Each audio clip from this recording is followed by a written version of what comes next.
I think having a family together would be really wonderful. Our own family. This kid that's like both of us, but not like either of us. Just to kind of see what kind of person they turn out to be. To help shape that, but to just watch it. I think that would be really exciting.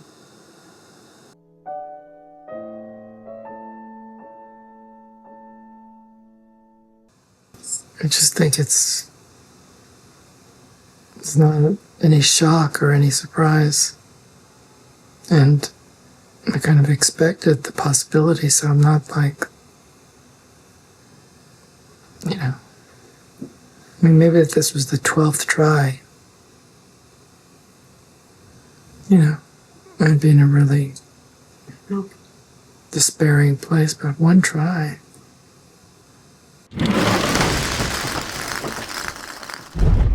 Hi, this is Chuck Braverman. This is another episode of Westdoc Online. As we record this today, actually is the last day of voting in the preliminary round of the upcoming Oscars race in all categories, and I just voted about an hour ago. Mm-hmm. And today we have the filmmakers who made one of the films that's in the running in the doc short category, and the name of the film is Heartbeat, and the filmmakers are Jay Rosenblatt and his wife Stephanie Rapp. Hi guys, how are you? Did I get that right? Yes. You got it right. Good to see you. Nice seeing you. I'm surprised actually that I had never contacted you before, or that we haven't met, because I didn't realize that I had seen several of your films before I saw Heartbeat. And then when I called you up and made the initial contact, and I started thinking about the films that you've made, I was surprised. I mean, and we'll get into the films in a minute, but I want to start to talk about Heartbeat, which in my mind is, boy, it could have a bunch of other titles to it also, like an inside look inside the Rosenblatt house, an intimate feel of what's going on inside these walls. I mean, it is the most amazing, emotional, intimate film that I can think of that I've seen in many, many years. And I want to say congratulations. And I certainly hope you make at least the short list. But if you don't, you have a great film. And tell me about how did you think about making this film? Was it by accident? Was it improvised or what? Well, sure. So we had been talking about making another film. Maybe we will still make, about my identical twin sister who died 15 plus years ago. And I'd been away. Jay was looking for footage. And when I came back from this trip, he was so excited. He's like, I found this great footage. And I thought he meant of my twin sister. But he actually found these tapes that we had made 25 plus years ago, of this time in our relationship when we were thinking of having a family. And so, as a filmmaker, he was very excited to unearth those tapes. For me, it was a little jarring to go back in time to what, was, as you saw, a difficult time for us. But it was intention. We were thinking of making a film back then, and it took us 25 years to do it. Well, without too many spoilers here, although I think we probably will spoil it before we get to the end of this conversation, but the film is about whether or not you're pregnant, really, right? And do you want a baby? Do we not want a baby? Should we get pregnant? Should we not get pregnant? And then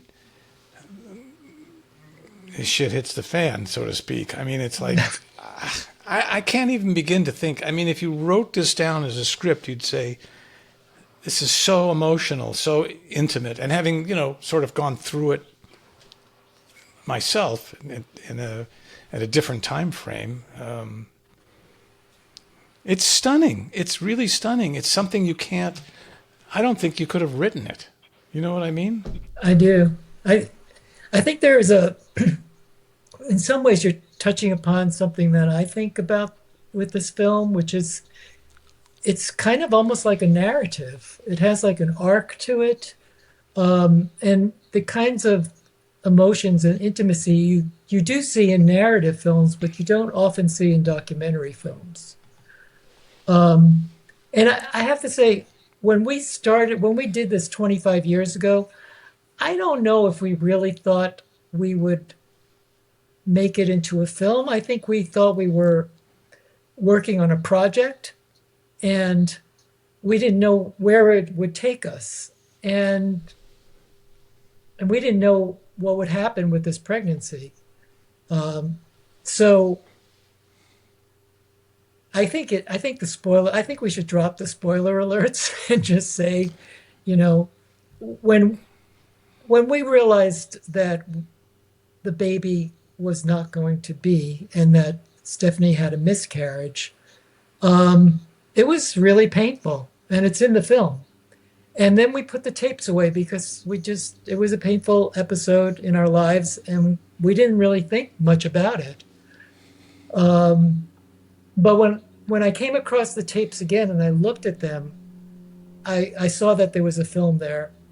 And I also felt that a lot of people probably go through similar things. And I think that miscarriage is one of those experiences that people don't talk about very often. And that helped motivate me to want to edit this.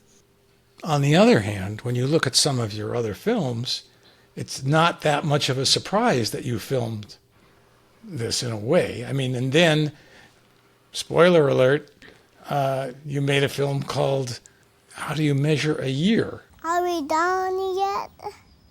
Let's talk about two other things. No, I'm too tired. What would you like to do when you grow up? But first I need to have my lollipop.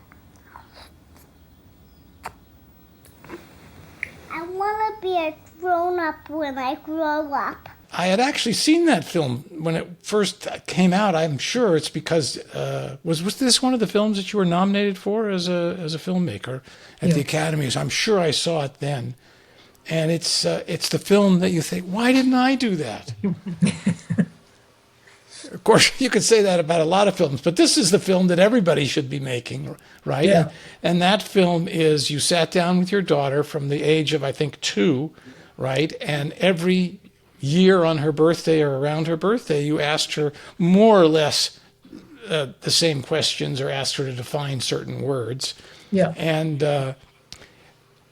even if she wasn't wonderfully beautiful and thrillingly intelligent and vivacious, it still would have been interesting just to see what the reaction is and how she grew from this little baby to this beautiful woman. And it's a fabulous film. And ironically, I have now a 1.5-year-old granddaughter.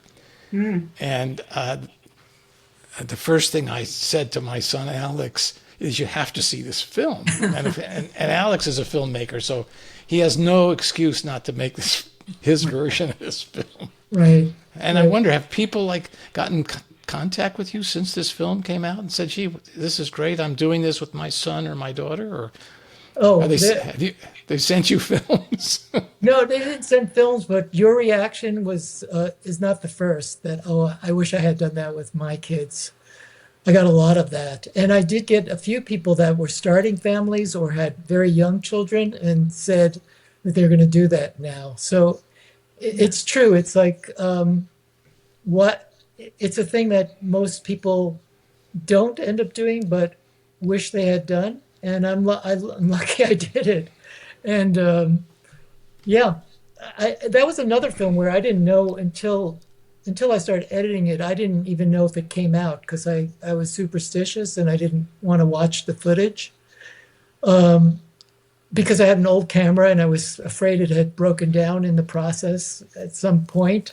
Anyway, that was just one of those things where I did it and had faith that maybe it would be a film, and then it turned out to be a film.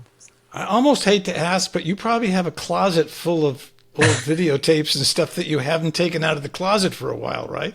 Yeah, I do. What are we going to see next year or 5 years from now? I'll leave that. That's going to be a surprise. Probably to me, too, a surprise. Stephanie, what's your background in terms of filmmaking and life and everything else? Well, Jay and I, this was the first film we did together. Then we made a second film, very short film called Tripods, about three-legged dogs that was screened at Mill Valley Film Festival. So those were really my only two films that I was directly involved with, although I've been kind of, as the mom of Ella, deeply involved in I feel like I helped co-produce How Do You Measure a Year because of our daughter. But I write short fiction, but I've been in nonprofits and philanthropy professionally for the last 40 plus years. I ran nonprofits, and then for the last 20 years, I was a funder, worked for a foundation that made grants to nonprofits. So I didn't come into this with a filmmaking background. But Stephanie has consulted and helped write some of my previous work. Yeah. So even though it hasn't been a co-director situation, she's been very involved in my films for the last 25 years. One of the other films that I watched now, which I hadn't seen before, is your film called I Used to Be a Filmmaker. And I have to laugh because I think it's the opening scene, or one of the opening scenes is you changing the diaper of Ella, which is like, needless to say that the diaper was needed to be changed. Let's put it that way. And the title, I used to be a filmmaker, and now I'm changing the diapers on my daughter. And of course, this is exactly what my son has been doing for the last year and a half. And yes, I'm laughing. I have to get a link to that and send that to Alex too. Because, for sure. I used to be a filmmaker. Sorry, it's just. I used to be a filmmaker too. Jay, how would you describe your kind of film? Because your titles, your films are, I would say, very personal. Yeah, they are very personal. I think a lot of them I describe as kind of collage essay films, where I use a lot of found footage, home movies, archival material. The Bullies film, for instance, has a combination of found footage, interviews, animation, live action. My films have a kind of hybrid quality. I think they're not very conventional. They're not conventional documentaries. Let's put it that way. And then a lot of them have dealt with our family, and especially my daughter. I've made a few films with her. How Do You Measure a Year was the final one. But before she was 5, I made 4 films with her that showed on the festival circuit. And then when she turned 5, she really had her personality was forming, and I felt like I needed to respect her privacy, so I stopped putting them out. I still recorded her and documented her life, but I didn't release another film until How Do You Measure a Year from about 3 years ago. What was her reaction to that film as an adult? Well, she was very supportive of the film. She liked it. I think she only had one. I told her, that obviously I needed her consent, approval, blessing, and if there was anything she didn't want in the film, she should let me know. And she felt okay with everything. She ran it by her boyfriend, and they talked about it. But yeah, I mean, it's sad. It shows it's like in addition to me moving out, in addition to me going to college, it's another reminder that things are changing, that this tradition's ending. Let's talk about another film for a minute, When We Were Bullies. I remembered a bullying episode from 5th grade, and through a series of, let's call it coincidences, I ended up deciding to track down my 5th grade class to see what they remembered. I passed along to Michael Sorrell, who was right in front of me. I said, it was Dick, get Dick, pass it down. And it started getting passed down all the way down the line as we were walking down. And everybody heard it. And as we get out of the building, he must have heard it as well, because he starts running. But we all, as a mass, kept on running down the stairs and surrounded him and jumped on him. I jumped on him, and Michael Sorrell jumped on him. That's what I remember the most. And in the film, I take the viewer on a journey, the journey I went on. And, it goes in all these different directions. Of course, I think anybody watching that film of a certain age is going to start to think, like, what do I remember from the 5th grade and the 6th grade? And for me, I think I have a very selective memory, which means some things stick or in color and 3D, and some things I have no memory of. One of the questions I usually ask filmmakers, and in your case, it's going to be a little different because this is a documentary short, so the economics of it are completely different. But I'm curious as to overall, for you, what are the economics of making film to the degree that you are comfortable explaining? I mean, the nuts and bolts of, what are your films cost roughly, and how do you make money on them, and what kind of money do they generate? Well, you've seen the films. They're not very commercial.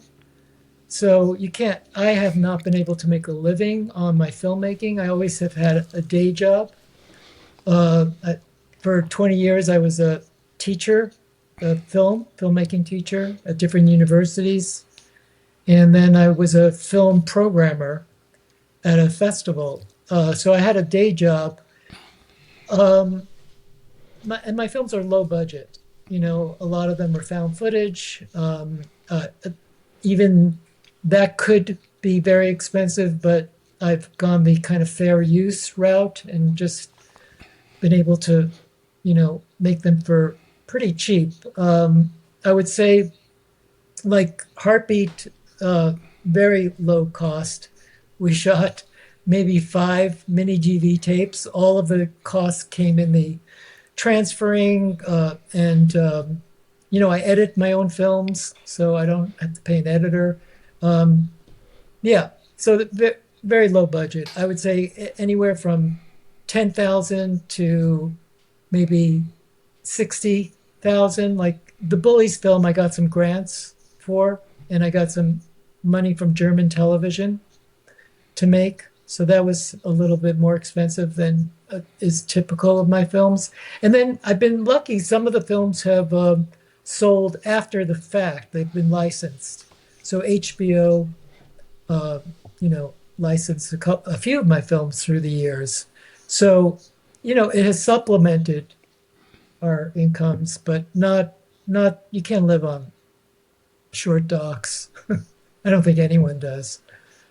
Maybe feature docs, but even that, it's very challenging these days. Yeah. Both of you, I was surprised to learn, Stephanie, when you said that your identical twin had died, and Jay, you made a film or alluded to the fact of the death of your younger brother. Do you want to talk about that at all and how it's affected your filmmaking or anything else? Oh, okay, I'll start. Well, a few years ago, I realized that many of my films are really about loss and grief. And I think it goes way back to when my brother died when I was 9 years old. I was in 4th grade, and he was 7. And it had a profound effect on me. And it really affected everything about me, my personality, maybe my sensitivity. my interest in psychology, all of that. And also in terms of my filmmaking, I think a desire to make films that add to the healing process. So yeah, it had a big effect on me. Yeah, I mean, I think we both have had family loss. I mean, Jay's came much earlier. My sister died when we were 48, but I had an older sister who died when she was 49. And my dad lost his brother when he was sort of a similar age to Jay. There's been a lot of loss in my family going back a few generations and on many sides. So I think it sort of permeates work that we both do. And Jay, one interesting note I see in your bio here is that you have a master's degree in counseling psychology and that you were a therapist for a while. Yeah, yeah. Actually, I got a master's degree in counseling, and while I was getting that degree, I took a Super 8 film class just for fun, and I ended up loving it and putting more time into my little Super 8 films than all my counseling classes put together. So that told me something. But I got the degree, and then I decided that I had to continue in film. So I then got another master's degree in filmmaking, and I worked in a psychiatric hospital while I was getting my film degree. So I never had a private practice, but I did working with groups and with people that were severely mentally ill, and yeah. And I was a psychology major in college, so my films have a real psychological component. I think your collection of film titles are really eclectic and amazing and intimate. And that's the word for Heartbeat that strikes me too, is intimate. Pull back the curtain on real life. Yeah. Right? Yeah. We definitely had to make a decision whether we wanted to show that publicly. I think the fact that it happened 25 years ago made it easier to make that decision. There's no way we could have released this film a few years after it happened. It had to be a long period of time where when we both watched it, it felt like we were almost watching other people. So it felt a little easier to do that. But nonetheless, it is very intimate, and it's extremely personal. But I always feel like if you get extremely personal in a certain kind of way, it becomes universal. So that's my goal with these films. So is the best way to see your films going to your website, which is jayrosenblattfilms.com? A lot of films are available that way. There's usually a small charge for watching them from my website. Two of the films are on HBO. How Do You Measure a Year and When We Were Bullies. And where can people see Heartbeat? Heartbeat is not available yet. It's too new. I mean, we haven't sold it, and it's on the Academy site. Have you shown it to? Has anybody at HBO seen the film? They have seen it. I did show it to them, and they liked it quite a bit. But it's very hard to sell things. We'll see. We'll see if it does. If it continues in the Oscar race, maybe there'll be more possibilities. And some of my films are on Canopy. Do you know that, Chuck? I have some films on Canopy myself. Yeah. Yes. So that's a way that a lot of people end up seeing my work, because it's you can look at them at a library for a very low cost or nothing. Well, thank you guys very much for being a guest. I really appreciate and I love your films, and I hope you keep making them. Okay. Thank you, Chuck. Thank you. Pleasure to talk to you.